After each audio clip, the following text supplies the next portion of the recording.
process. As I was sitting in my thinking chair, thinking about the things I was thinking about, this came to mind. I kind of explained what Kintsugi is and how impressed I am. So what I wanted to do is actually go through a process. Good morning. And since I have the process down, I'm only going to go through the first 3 stages, 6 stages. I'm only going to go through 3 of them today, and let's get it.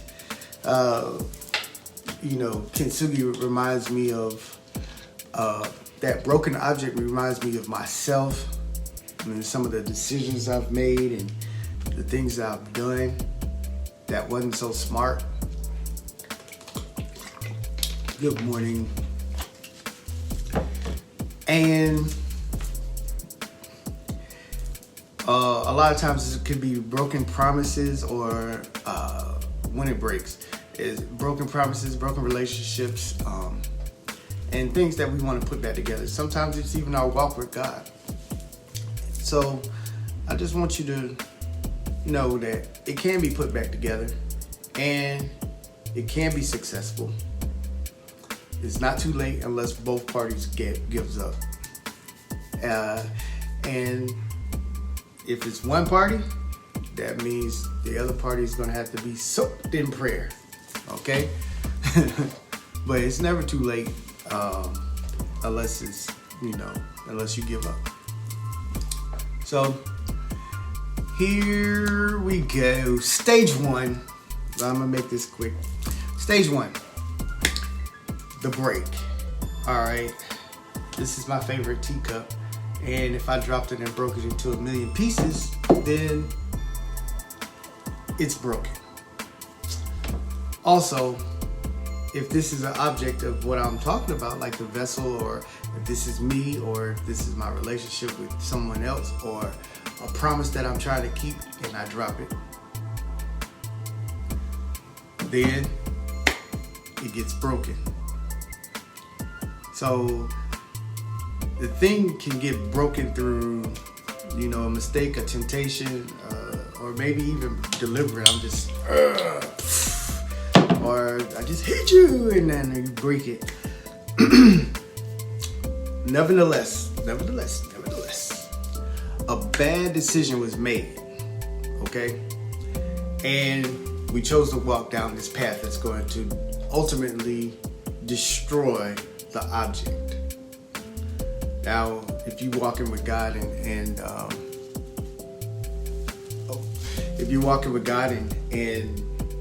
you get tempted to the other side, something comes before you that you think is good, that's going to be great for you, and God's like, no, and you do it anyway, then what you're doing is taking that relationship and you're breaking it. Or if it's something else, if you're in a relationship and the person is, doing the best that they can, but you decide, I think this will go better for me in this direction, and you're taking that relationship and you're breaking it.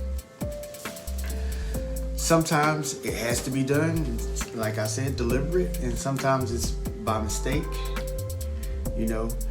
Whatever it is, the experience is going to come, and it's not going to be a good one, because being broken is not a good feeling. All right. Stage 2 is a symbol. So we have this broken thing, right? But you want to put it back together. You want to have something. You want to go back to it. What you're going to have to do is gather all the pieces. To bring that object back into good standing, pieces must be gathered, cleaned, prepared, filed, filled. All the broken pieces have to be taken care of. You can't just say, you know what? I had it better over there. I'm going to just go back. Since that object is broken, when you go back, you'll find it in pieces. And it won't function the way you want it to. So if you broke a cup and it's all in pieces and you try to pour water in it, it's not going to work.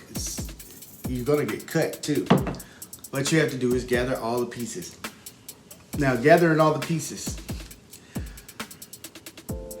a lot of times it's going to be thinking on the good times and really building upon the things that you had and reminding yourself that it's going to get better. When you put them all together, like I said, you're going to have to do all kind of, you got to take care of it. You got to take care of the broken pieces first so they won't be dangerous. You don't want to get cut. Holes have to be filled. Sharp edges have to be filed. It's got to be clean because once you try to glue things back together with dirt in it, it's not pure anymore.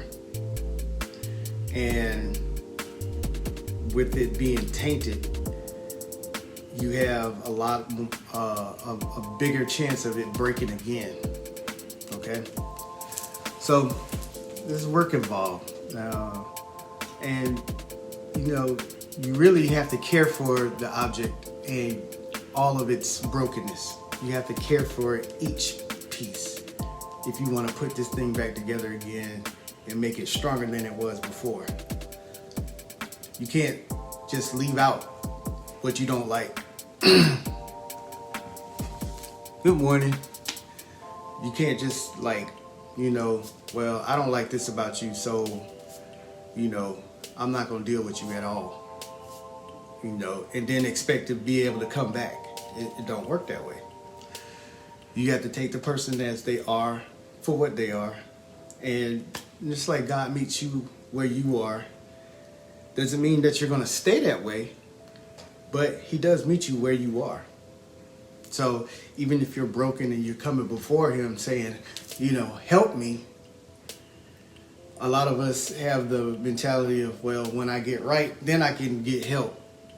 When it's the other way around, He's going to meet you where you are so you can get right, so you can get help. Well, you are being helped. So take that. And it works, like I said, it works this way and it works this way too, to that relationship and this relationship to all your circle of influence. So we got all the pieces together. We got them gathered and we're caring for them. We're taking our time to prepare them to be put back together. But what I want you to know is that there's a waiting period before you can just put everything back together. There's a waiting period. Those broken pieces have to be cared for. And when I say cared for, that doesn't mean just like walking up to somebody and just saying, I know I hurt you, but we good. And it's not going to work that way again. Like I said, it's not going to work that way. What's going to happen is you're going to have to build the relationship. You're going to have to take time to mend those broken pieces. And sometimes it's a lot of pieces. And you're going to have to take time to mend each piece. Okay? It won't be easy. So you have to be mentally, and your heart has to be prepared to go into that all in, that I'm going to make this thing work. Thanks. So waiting is probably the hardest thing because, I want to get back to where we were. But the relationship is damaged. Think about it on the other foot. If somebody hurts you, it was like, hey, everything's okay. My bad. And you come, and they're coming like, okay, we best friends again. Your trust is broken. They're going to have to take time to rebuild it. And then you're going to have to open up your heart if you want that relationship to actually work. You're going to have to let them back in. So there's some forgiveness involved in that on the other side too. So like I said, it might be hard, but it can be done. Just think, you became whole in a relationship over years. It took time. And yes, in an instant, that can be just broken into pieces. But it's gonna take time to rebuild. It might not take the same amount of time because you do know each other, but it's gonna take time to get it back together. So those are the first 3 stages. The breaking, the assembling, and the waiting. And the next 3 stages deal with putting it back together and it being stronger than it was before. So remember, patience is key. If you want to rebuild a relationship, then the best way to do that is to take care of the pieces, each of them, each piece. You can't just go back to it and expect it to be whole and treat it like it was whole before. You have to go to that each individual piece, that where the breakdown in the relationships are, and rebuild from there. Okay? So you guys have an awesome day today. Take time, reflect on the things that's God really putting you back together with. You know, how he's building you, how he's putting you in a position to be stronger than you were before. All right? So you guys, I love you. I appreciate you. And I just want to give you a fist bump. You ready? Ready? Fist bump.